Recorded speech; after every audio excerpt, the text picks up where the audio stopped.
Seja bem-vindo, seja bem-vinda. Nós estamos no 8º episódio do podcast Com Ética, o podcast do Compliance Trabalhista. O tema de hoje é sobre a ética e a construção de um código disciplinar ou um código de conduta no ambiente corporativo.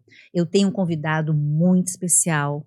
Eu sou fã dele porque ele é um homem, não só especial como pessoa, mas ele dirige o Instituto dos Advogados de Santa Catarina, o IASC. Ele é presidente desse instituto, advogado, professor, autor, um político nato nas questões da luta, da igualdade entre homens e mulheres. Tem uma filosofia de vida que me inspira. Estar ao lado dele nessa empreitada também dentro do IASC me enche também de alegria, de honra. E é claro, né, o nome dele é Gilberto Lopes Teixeira. Logo, logo ele já vai entrar aqui nas câmeras e você vai ouvir a voz brilhante que vai praticamente transformar o 8º episódio num ambiente de muita discussão sobre o tema ética. Mas antes disso, eu quero agradecer o patrocinador oficial, a empresa Land Rover, luxo moderno sobre 4 rodas. A paz no trânsito começa por você. Eu sou Alexandra Candemil, advogada, fundadora da Candemil Advogados, com papel marcante nas questões preventivas trabalhistas. Também atuo como presidente do Conselho Deliberativo do IASC. Nós temos um trabalho pautado também, claro, com muito esforço e dedicação e no cumprimento das normativas do nosso regimento interno. E é claro que eu tenho que agora já apresentar o nosso querido e estimado Gilberto. Gilberto, olha, é um prazer estar aqui contigo nesse 8º episódio. Eu quero compartilhar contigo que a ideia do podcast é que a gente possa discutir temas que estão realmente tirando a dor de cabeça dos empresários ou empresárias, ou estão criando discussões desnecessárias e calorosas nas mídias sociais. Nós estamos vivendo épocas de imediatismo, épocas que ou eu sou isso ou sou aquilo. Há todo um descompasso, uma falta de respeito. E como eu sou realmente assim, eu admiro muito a tua trajetória de vida em todos os aspectos. Eu vejo você como um ser humano assim, que prima e cuida do ser humano, acolhe o outro, além de, claro, né, estar na presidência do IASC. Então, são muitas e muitas qualidades. Então, por que não te convidar para falar de um tema tão importante que é a ética? Mas antes disso, eu queria que você agora se apresentasse. Quem é o Gilberto na questão de pessoa? O que você pensa a respeito da ética? Para que a gente já possa iniciar o nosso bate-papo, porque eu já sei que empresários e empresárias e todos interessados no tema já estão assim agoniados para poder ouvir tuas primeiras frases. Vamos lá? Bem, primeiramente eu quero agradecer um honroso convite feito pela professora Alexandra Candemil, minha dileta amiga, professora, acadêmica, jurista, tantas faces que a professora Candemil veste na sociedade, na família, entre os amigos. Quero dizer também que sou um telespectador ouvinte deste programa e tenho visto a evolução, a polidez como você conduz, a harmonia, a qualidade das discussões, né? Para mim é uma honra imensa poder fazer parte dessa história que se constrói hoje no 8º capítulo. Sou Gilberto Lopes Teixeira, o tal manezinho, criado até os 18 anos nessa ilha maravilhosa. Tive a oportunidade depois de morar no exterior por alguns anos. Sou formado em letras, inglês, português e respectivas literaturas e em direito com 2 pós e um mestrado. Mas talvez uma das funções que me tem projetado no cenário acadêmico e profissional é a função de estar à frente do Instituto dos Advogados de Santa Catarina, o que me deixa muito honrado, mas também me joga aos ombros uma responsabilidade quase secular. E digo quase secular porque o Instituto tem 93 anos de fundação, fundado em 1º de novembro de 1931, num cenário completamente diferente do cenário que nós temos hoje. Para vocês terem ideia, no estado de Santa Catarina, neste período, existiam apenas 155 advogados habilitados à função jurídica, né? E ainda vinculados ao estado do Paraná. Hoje somos quase 70 mil advogados no estado. Então, uma realidade outra. Mas também o Instituto empresta à cultura jurídica um legado de lutas e glórias. Foi o Instituto que, 11 de fevereiro de 1932, auxiliou um grupo de acadêmicos e de juristas a implantar a primeira faculdade do Estado. Realidade outra que, quando se queria estudar direito no nosso Estado, ou ia para o Rio de Janeiro, ou ia para Pernambuco, outros estados da federação. Aqui nós não tínhamos nada igual. Hoje nós sabemos, aí, até enquanto professores, que nós temos aí uma dezena de faculdades de direito, uma esbarrando praticamente na outra. O que também, aqui já deixo uma crítica construtiva, no sentido de que a abundância desses cursos, alguns deles até na tentativa de serem à distância, comprometem a qualidade, e comprometendo a qualidade, nós vamos lá na frente discutir a ética acadêmica, a ética profissional e a ética das relações trabalhistas. E também, na sequência da história do Instituto, em 1º de janeiro de 1933, o Instituto funda o que nós conhecemos como a Ordem dos Advogados do Brasil Seccional Santa Catarina, a nossa amada OAB. Então, percebam, e aí aqui nós temos uma expressão dizendo que o Instituto é a célula materna da advocacia, né? A advocacia nasce dessa costela do Instituto, e aí, ao andar da carruagem, o Instituto se foca na questão histórica e cultural da advocacia, do direito, da academia, e a OAB passa a ser responsável como uma entidade de classe em que vai cuidar das prerrogativas e do julgamento ético profissional dos advogados. Então, professora, num primeiro momento, né? Perfeito. Seria essa as primeiras palavras de consideração. Perfeito, Gilberto. E com as tuas palavras, vou iniciar um contexto sobre como nós estamos lidando com o tema ética na sociedade. E quando eu falo sociedade, também o olhar do nosso cenário onde nós nos encontramos. Como os nossos ouvintes, né, possuem essa peculiaridade de serem empresárias de pequeno, médio ou grande porte, em que há uma preocupação muito grande também do que a sociedade clama por ética. E hoje nós temos cenários diversos. Nós vemos muitas vezes questões que uma empresa trata de uma forma, a outra trata de outra forma. Nós vemos pessoas pensando de uma forma e debatendo sobre um outro prisma.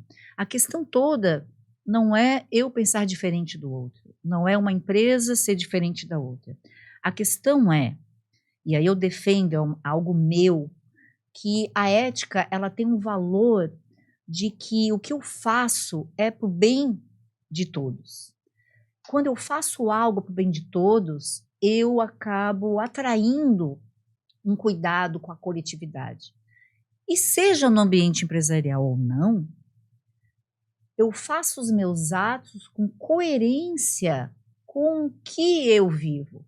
Ou seja, se uma empresa ela tem uma cultura, ela tem uma ética, as pessoas que ali estão, elas devem respirar aquela cultura. E é por isso que a primeira pergunta que eu te faço, até para te ouvir, ainda mais como presidente do nosso IASC, como trabalhar com a ética? Independente do cenário, vamos fazer um aspecto geral. Como lidar com a ética numa sociedade que ela está generalizando, porque é o que eu tenho visto e constatado, que é o que mais chama atenção, essa intolerância. Vamos começar com a ética. Um belo questionamento, agradeço a oportunidade.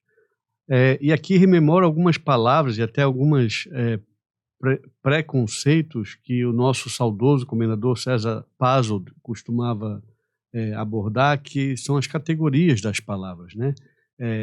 E ética acompanha o homem desde a sua formação, da sua existência. E como aquela mitologia, a ave da mitologia grega, a fênix, a ética ela se ressurge das cinzas, ou seja, a ética ela passa por transformações ao longo do tempo e da existência do ser humano.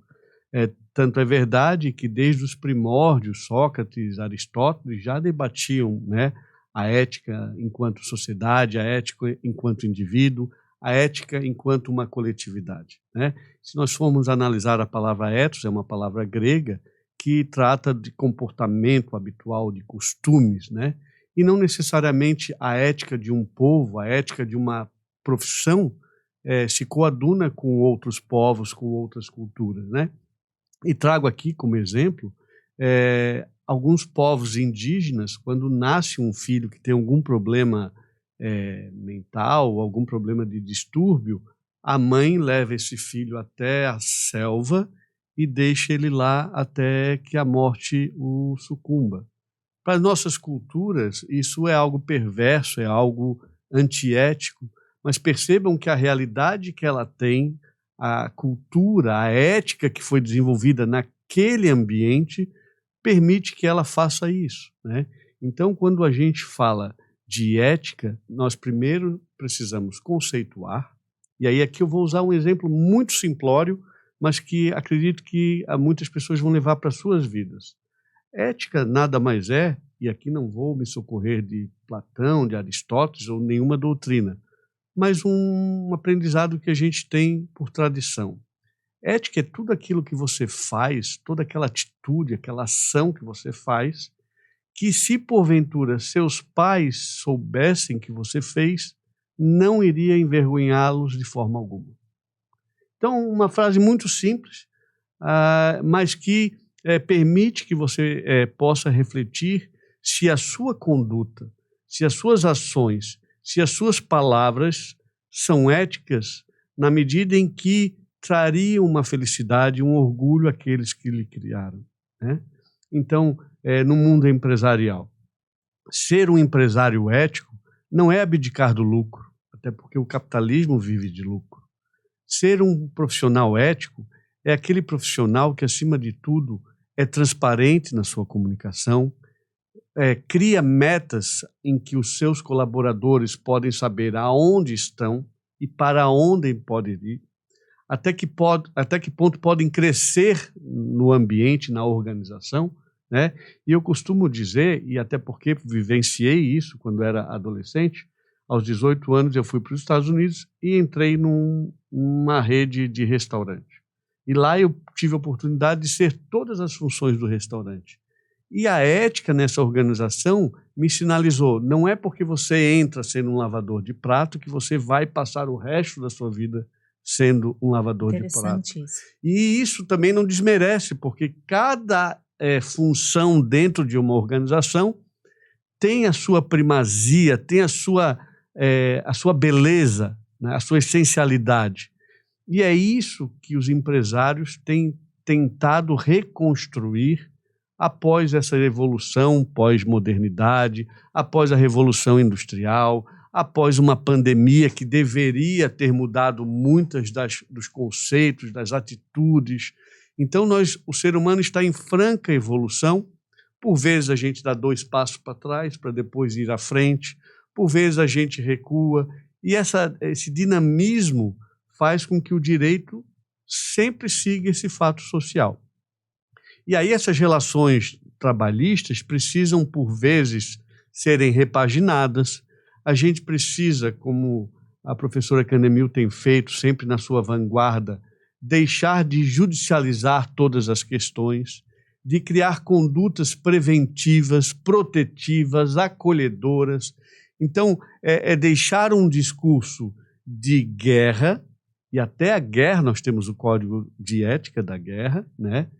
Posso aqui citar o caso de que determinados soldados levantando a bandeira branca de rendição, eles não podem ser mortos numa guerra. Então percebam que até no caos de uma guerra nós temos uma conduta ética, uma conduta moral. E não seria diferente a conduta ética dos advogados, dos odontólogos, dos veterinários, dos empresários. Algumas condutas, como a professora Candemil tem divagado em várias oportunidades, são positivadas, de acordo com a lei, e outras são criadas nos organismos empresariais, né? Então, professora, eu acredito que essa preocupação do empresariado brasileiro, que rendo aqui as minhas homenagens, que mata um leão por dia, em que nós temos uma carga tributária imensa, uma legislação, um arcabouço legislativo que muda a todo instante, o empresário precisa todo o tempo se reinventar, sem perder a confiança naquilo que ele acredita, a transparência na comunicação e uma conduta ético-empresarial. Interessante ao te ouvir, porque, e com essa condução maravilhosa que você deu sobre a ética, e eu tenho buscado isso muito nos programas de compliance ou nas consultorias preventivas, a empresa, ela pode construir a ética. Aí é que está a grande questão que eu gostaria de aproveitar a tua fala. Porque a partir do momento que o ser humano que está dentro de uma empresa, ele entende, mas ele precisa entender. Ele entende que essa empresa funciona desse jeito, que essa empresa ela tem exemplos a serem seguidos dos próprios líderes e do próprio empresário. Ele entende o que a empresa não tolera, quais são as questões disciplinares esperadas de cada um. Quando eu falo cada um, não importa o nível hierárquico. Na área trabalhista, Gilberto, e você empresária, é muito importante que essa sensibilidade ela seja construída. Não há mais como eu levar para a empresa a minha ética, numa empresa com 1.000 empregados, cada um tem uma ética. A minha história de vida, meus valores pessoais, a minha religião, só eu sei dos princípios que eu recebi. Agora, a partir do momento que eu entrego o meu labor, seja eu advogada perante o código de ética, eu médico, não importa a profissão, mas indo para o ambiente empresarial, o que eu tenho defendido, construído, e por isso que o podcast ele tem essa matriz, é sensibilizar o empresário e a empresária. É importante eles acreditarem que a ética pode ser construída. Mas como? Para não ficarmos só em conceitos. Nós precisamos ter instrumentos. Então, na área trabalhista, que é o meu grande papel, é transformar a ética numa voz. Mas essa voz, eu vejo ela, eu toco ela. É uma voz que ela sussurra para o empregado, opa, aqui nessa empresa, a ética dessa empresa, ela funciona assim. E eu entrego a essa ética. Por que eu tenho que me entregar? Porque não é a ética da minha família, não é... Eu estou falando de valores de nível profissional, claro, né? Então, muitas vezes, a empresa hoje ela é uma educadora. Ela não é só empregadora, Gilberto, para pagar os seus... Ela é educadora. Ela tem que ter tolerância, claro, um certo nível, porque atos intoleráveis, infelizmente, vai desaguar numa justa causa. Sim. Ela tem que, muitas vezes, observar os movimentos sociais que estão acontecendo. Ela tem que se apoiar em documentos. E o contrato realidade, que é uma veia muito forte na área trabalhista, e você também é professora e sabe disso, ela vem como um instrumento que a gente usa nos processos judiciais. E eu gosto de trazer esse instrumento para o direito trabalhista do dia a dia. Por quê? Se eu sei que no universo da judicialização os fatos preponderam sobre os documentos, se eles não espelharem a realidade, se é esperado lá nos processos judiciais que a empresa tenha as suas condutas escritas para poder cobrar do empregado um desvio de conduta, se na empresa não tem documentação, ou se não há transparência, cada um faz como quer, ou os líderes não são os exemplos, quando muitas vezes há casos de assédio. Então, assim, o que eu quero dizer, e já com uma outra pergunta você também acredita que dentro de uma empresa, independente de cada ser humano ter a sua bagagem de vida, a partir do momento que eu me comprometi a trabalhar naquela empresa, eu me comprometi a estar com a carteirinha da OAB, que é o nosso caso, eu me comprometi também a ser do IASC, porque são cenários, mas eu acredito que você pegou onde eu estou querendo chegar. Essa ética, Devo ou não me sucumbir? Mais um grande questionamento, né? Eu gosto muito de uma reflexão que Freud costumava colocar, em que a gente tem mania de culpar sempre o outro, né? E aí Freud dizia: qual a sua corresponsabilidade ao caos que se apresenta? E é justamente isso. Nós precisamos entender, e o empresário já entendeu isso, que na época da Revolução Francesa, da Revolução Industrial, a forma de lidar com a mão de obra, a massa, era uma que não subsiste mais. Hoje é preciso que o empresário trabalhe dois quesitos que, ao meu sentir, são fundamentais. O primeiro dele é o quesito de empoderamento, né? Então, você deve empoderar ao seu funcionário de modo que ele seja um agente de transformação. Não apenas aquela pessoa que receba ordens e cumpra como se fosse algum robô pré-determinado, sem sentimentos, sem sonhos, sem angústias, sem qualidades de seus defeitos. Então, o empoderamento é algo que é uma missão, um norte que a gente precisa ter nas corporações. O segundo dele é o pertencimento. Nós só começamos a respeitar o outro, nós só conseguimos respeitar os instrumentos quando a gente entende que eles fazem parte da nossa realidade. Então, aquela máquina que eu sei que de tempos em tempos eu tenho que parar e dar uma manutenção, aquela pessoa que está cansada e eu tenho que entender que ela faz parte desse processo todo, né? Então, essas duas palavras-chave, empoderamento e pertencimento, nos permitem mudar realidades. E se nós não acreditássemos que o ser humano se reinventa todo dia, nós não estaríamos aqui sendo professores há 20 anos e há 30 anos e assim por diante. Então, nós precisamos sim acreditar que os seres humanos são capazes, e o são, de criar novas habilidades, né? Na época dos nossos pais, estudava e tinha um trabalho e morria naquele trabalho, né? Hoje é comum as pessoas terem 3, 4, 5 trabalhos. Na época dos nossos pais, atividades não se extinguiam, né? Hoje a gente vai ver que algumas profissões já estão chegando ao seu fim, estão sendo reinventadas. Novas estão surgindo. Não existirão, novas estão surgindo, né? Piloto de drone. Quando que a gente ia imaginar que pessoas estão ganhando dinheiro para pilotar drone, né? Engenheiro de dados. Então, todas essas questões... Agora já temos os profissionais de IA, com certificações de inteligência artificial, para poder dar apoio às empresas e em serviços, né, de profissionais liberais. Então, professora Candemil, nós temos visto uma constante evolução, uma constante mudança, não só na sociedade organizada, na sociedade civil, nas instituições, mas também do modo como as empresas faziam. Mas a nossa empresa tem 100 anos, ela faz isso há 100 anos. Ótimo, mas processos podem ser aperfeiçoados, pessoas podem ser aprimoradas, né? E aí questões basilares, como a professora falou. Qual é a missão da organização? Quais são os princípios? Quais são os valores? E não adianta ter um código de conduta maravilhoso se há um hiato entre o que é dito e o que é feito. E aí eu vou trazer um exemplo muito bacana e que a gente vê muito nas empresas da região do Alto Vale, Brusque, Blumenau, Jaraguá. Certa vez fomos numa empresa e havia um refeitório.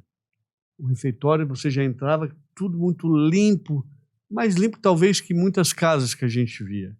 E aí todo mundo comendo na sua bandeja e tal, e daqui a pouco a gente olhava para o lado, o gerente estava comendo do lado do rapaz da produção. E do lado do rapaz da produção estava o diretor. E do lado do diretor estava um dos sócios da empresa. A mesma comida que o auxiliar de produção comia era a comida que o gerente estava comendo, que o diretor estava comendo, sem nenhuma mudança. Eu pergunto, qual código de ética, por mais bonito, por melhores palavras, vai conseguir competir com uma atitude dessa? Em que mostra o empoderamento do funcionário a ponto de sentar na mesma mesa do seu patrão, e o pertencimento, a comida que eles estão comendo é a comida que eu estou comendo. A bebida que eles estão bebendo é a bebida que eu estou bebendo, né? Então, professora, o contrato realidade, o que a gente vê nas organizações, né? Isso gera automaticamente, inconscientemente, uma ética não positivada, mas uma ética construída. Porque com todas as vênias ao juiz, desembargadores que leem a letra fria da lei, é lá na ponta, é lá que a gente sabe as dores do empresariado, é lá que a gente sabe as dores do auxiliar de produção, do pintor. Então, por mais que a gente tente representar em palavras, em petições, nada como a realidade, né? E é incrível porque eu me sinto hoje, uma advogada plena. Não assustem-se, não que eu não era apaixonada pela advocacia, bem pelo contrário, mas eu me sinto plena porque eu consigo trabalhar a ética dentro das empresas. E quando eu falo que eu trabalho a ética nas empresas, é instrumentalizando estratégias, desde um bom contrato de trabalho que revela o contrato realidade, uma revisão, Gilberto, das políticas internas, deixar regrado o uso de celular no ambiente de trabalho, está incomodando o gestor. Então, às vezes, eu começo a perceber que eu consigo regrar. E quando eu regro, eu me sinto plena, porque a CLT permite ao empregador regrar. E é um motivo que faz construir também uma ética. Sim. Porque se tu regra, cria para o gestor dar o exemplo do cumprimento. E, por outro lado, também na questão ética, a empresa tem, sim, e ganha muito com o engajamento dos empregados quando ela tem esse fator do exemplo, mas ela tem o fator educativo, com os treinamentos corporativos. Eu aplaudo muitas empresas que, através dos meus programas de compliance, nós instruímos programas muito específicos, seja para poder promover uma educação que vai além dos muros de uma empresa. Um tema muito sensível, que é assédio moral e assédio sexual. Eu sempre digo para a empresa, não fiquem intranquilos quando eu tiver que falar sobre o tema. Isso é um tema que, estatisticamente, está reverberando, não é nas empresas tão somente, são em escolas, são em casas, né? São em qualquer cenário. E a gente precisa preparar também os trabalhadores para entender. Muitas vezes entender que um ato que, de repente, para ele é comum fazer, que ele interpreta de uma maneira que não vejo nada de mais nisso, a gente tem que educar. Muitas vezes a gente poder ter uma liberdade, mas saber que dentro de uma empresa ela também tem esse papel educador. Então, quando tu educa, você acaba atraindo também uma questão ética muito forte.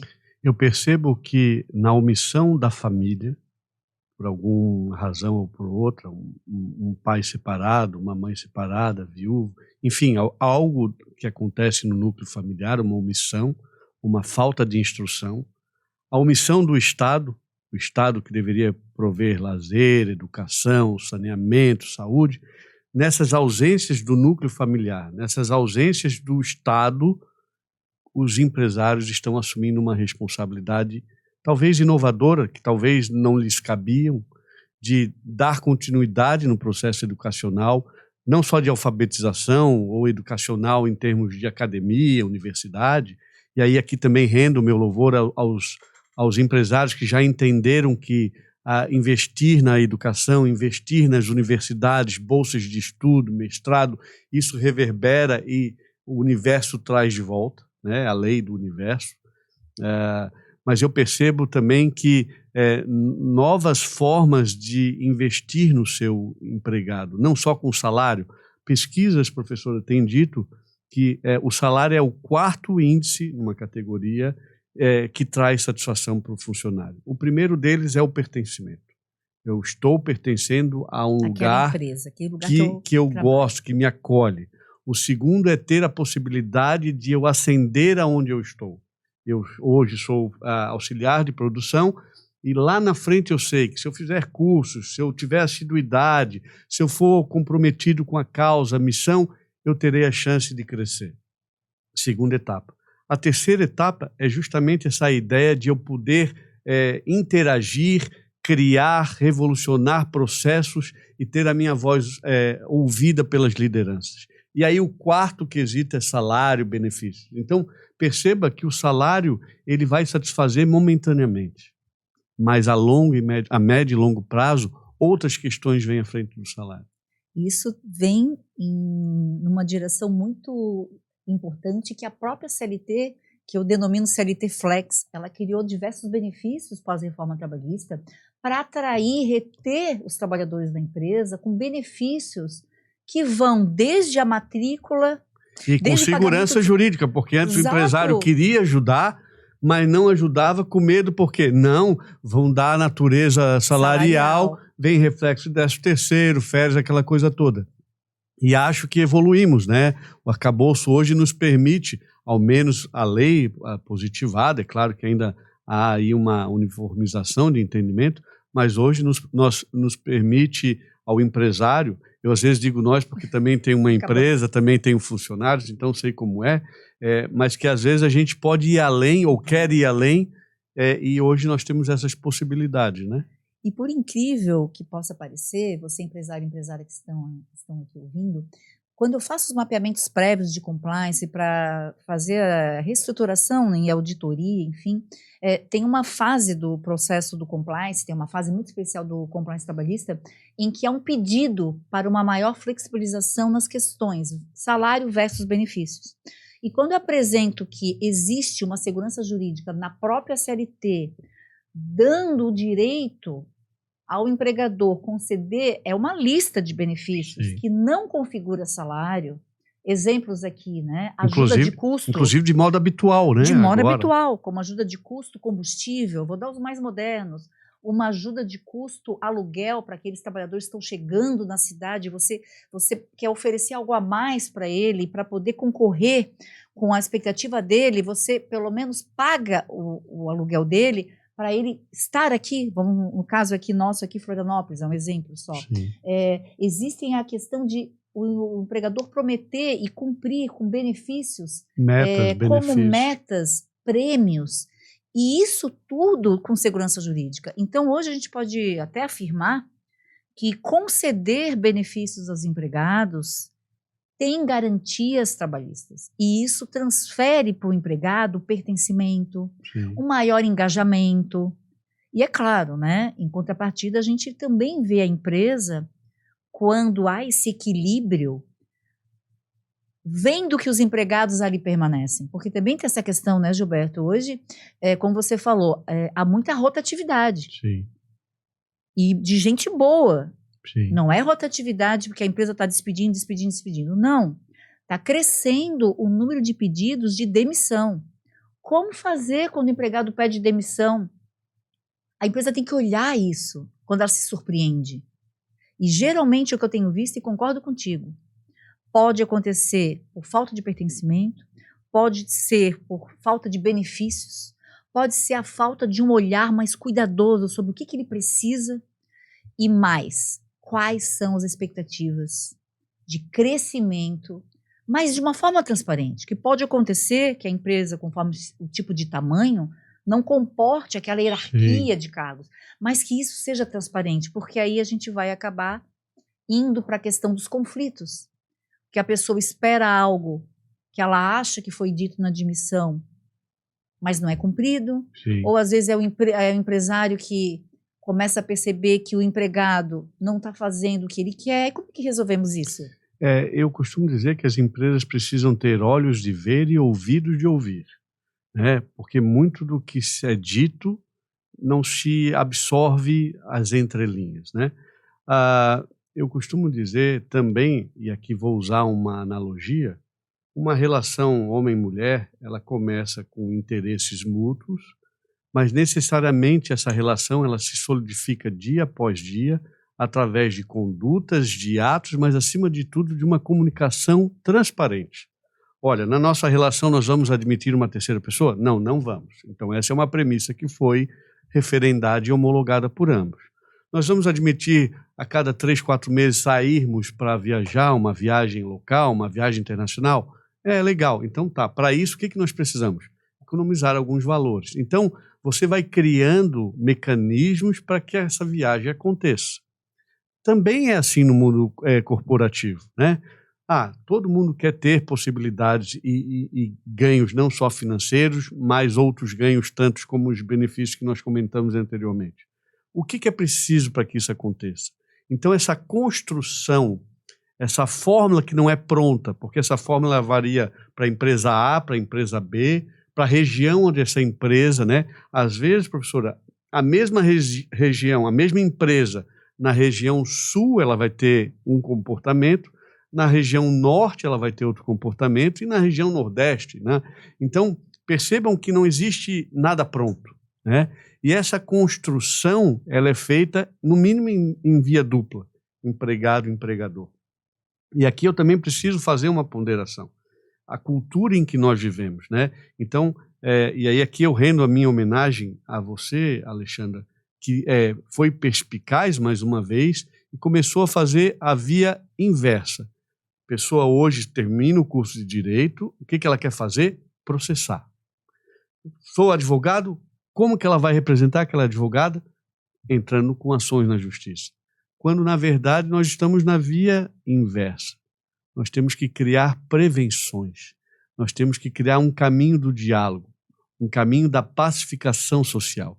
E essa é uma função do advogado moderno. Essa é uma função do magistrado moderno, das pessoas que articulam esse mundo jurídico.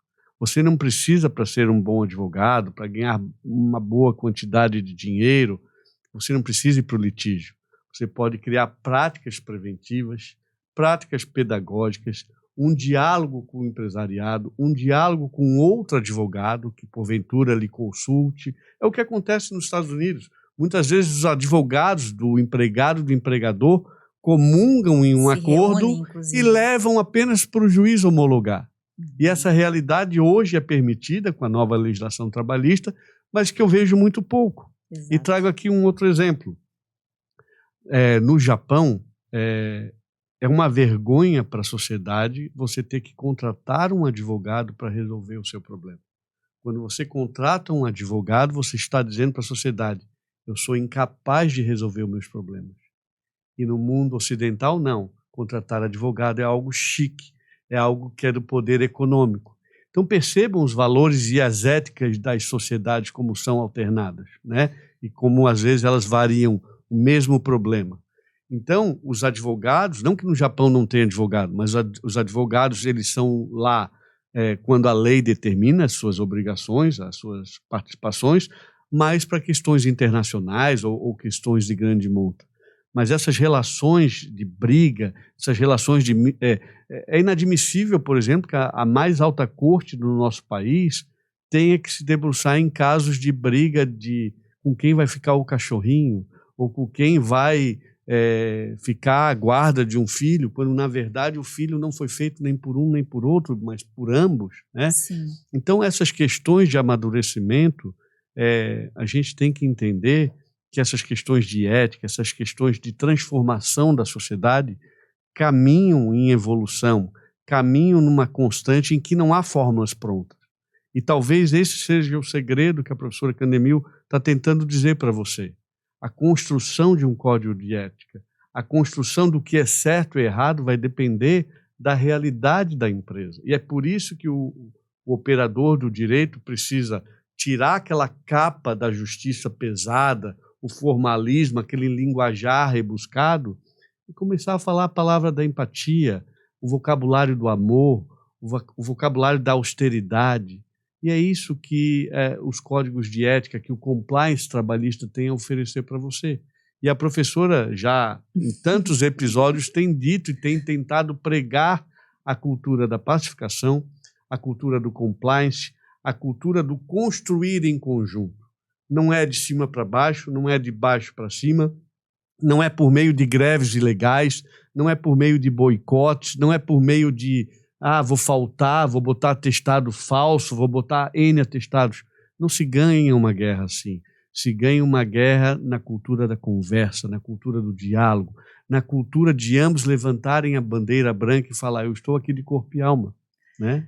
E é tão interessante, é tão inspiradora a tua fala, E eu te confesso que quando eu vejo vejo os índices da judicialização brasileira, principalmente da Justiça do Trabalho, e agora há um incremento de ajuizamento de ações, eu não me entristeço, mas eu transformo esse índice como se fosse um incentivo para eu me manter onde estou. Hoje eu sou plena como advogada porque eu construo programas de compliance, construo programas de conformidade, construo programas preventivos. O nome não importa, o que importa é que eu me sinto uma pessoa, uma profissional atuando tão somente com as ferramentas da pacificação. Eu gostei muito quando você falou esse termo, essa terminologia, porque faz com que eu me sinta, quando eu termino um projeto, ou na execução de um projeto, ou quando, já aconteceu comigo, que 5 da manhã eu estava numa pedreira, dando um curso. Agente de transformação social. Exatamente, eu vejo o olhar de todos os seres humanos compreendendo uma linguagem. E quando se fala em ética sobre diversos aspectos, seja o uso do celular, seja não grave vídeos da empresa e publique com piadas, seja respeite o cliente do seu empregador, ou cuidado com os dados. Você assinou um termo de confidencialidade. Eu acredito muito que quando há esse investimento, a gente pode sim selar um compromisso maior. Então, índices de judicialização eu gosto de utilizar como uma válvula propulsora para cada vez mais lutar e poder chamar a atenção de você, empresário e empresária, que mais que investir no preventivo, é você criar suas próprias missões e valores com os regramentos próprios, com os limites bem estabelecidos, criando uma cultura de transparência, de solidariedade. E aí, claro, né? Aí entra, é natural que uma empresa bem organizada, uma empresa selada, eu digo assim, com as regras muito bem colocadas, o diálogo é melhor. E com certeza, você já deu alguns exemplos, sobre o próprio exemplo da empresa. Não ser apenas um troféu que está ali, qual a missão da empresa, quais os valores. O que eu vejo dessas missões e valores no dia a dia na empresa? É isso que a empresa tem que ter, essa visão, quando vai construir seu código de cultura. Sim. E no final, a gente está chegando bem no final do podcast, é uma pena, mas é por isso que, né, esse podcast está sendo um sucesso, que é justamente utilizar uns minutos de sabedoria e compartilhar nossas experiências. Eu quero que você finalize, para eu poder fazer um fechamento, e aí eu vou te provocar sobre qual o universo que você gostaria agora assim, de fazer um grande final sobre as questões éticas no ambiente de trabalho. O que você poderia trazer de mais prático aqui para o nosso podcast? Bem, primeiramente eu queria dizer que nós estamos vivendo alguns momentos de particularidade em que está tendo uma disputa desnecessária entre homens e mulheres. Nós estamos... Calamandrei dizia que advogados e juízes são asas do mesmo pássaro. E eu digo, parafraseando Calamandrei, que homens e mulheres são asas do mesmo pássaro. Nós não estamos aqui para competir com as mulheres não estão aqui para competir com os homens, né?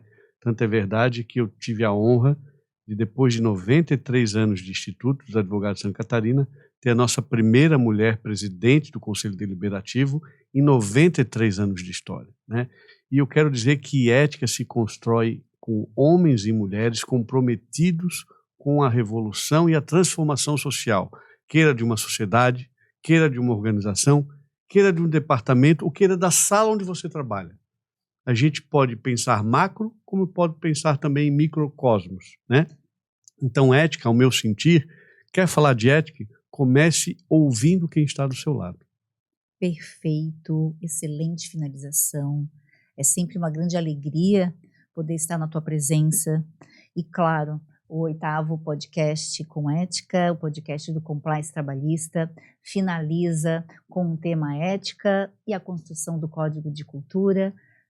Tenho que agradecer ao nosso patrocinador oficial, empresa Land Rover, luxo moderno sobre 4 rodas. A paz no trânsito começa por você.